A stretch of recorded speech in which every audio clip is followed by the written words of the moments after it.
सादर नमस्कार। जैसा कि कल मैंने खटकू की प्राण प्रतिष्ठा, यह जो मैंने कुमाऊनी महाकाव्य लिखा है उसका मंगलाचरण सुनाया था, और आज इसकी कथा प्रारंभ करने जा रहा हूँ। प्रारंभ उपजात संधि है। अभी लगाछ आगो जब कौरवों ले, लाखा घरा घरे में सतबे की बात, भजान सभ्य इज कुंतिली बे, पांडु का चेला छन जंगलों में।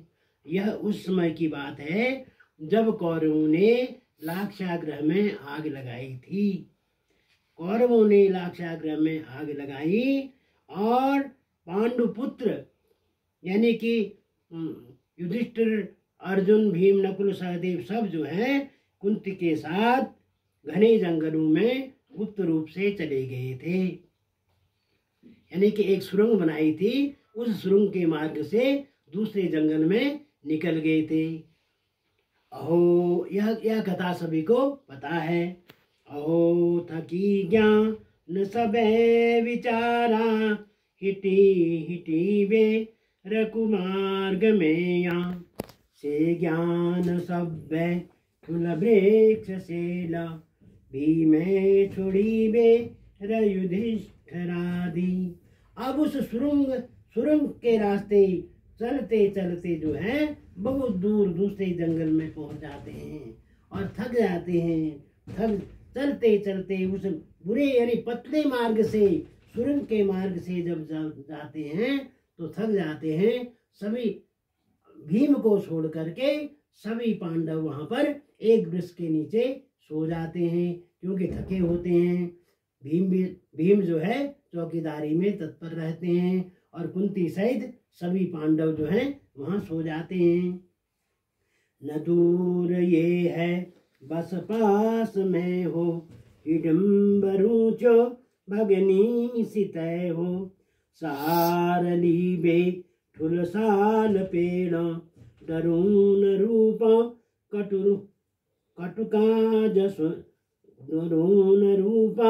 कटरूप जैसो।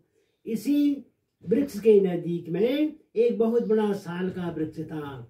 उस साल के वृक्ष में एक राक्षस रहता था जिसका नाम था हिडम्ब, और वह अपनी बहन हिडम्बा के साथ रहता था। कुनो हिडम्बा सुन बात मेरी, सुजाओ तली के कुछ दूर में हो, शेरयान को हो मनुखा भली क्या, सुगंध ऐरे चयुनाक में हो।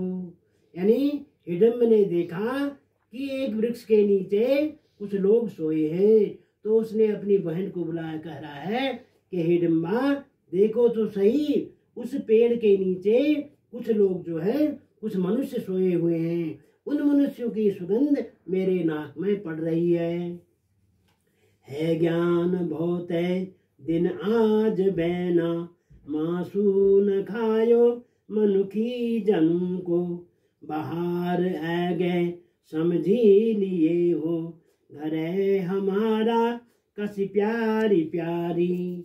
और अपनी बहन से कह रहा है, हिडम्बे, अरे आज हमने जो है बहुत दिन हो गए किसी मनुष्यों का मांस नहीं खाया है, और समझो कि आज हमारे घर में बाहर आ गई है, क्योंकि घर के नजदीक ही मनुष्य आ गए हैं। नमस्कार।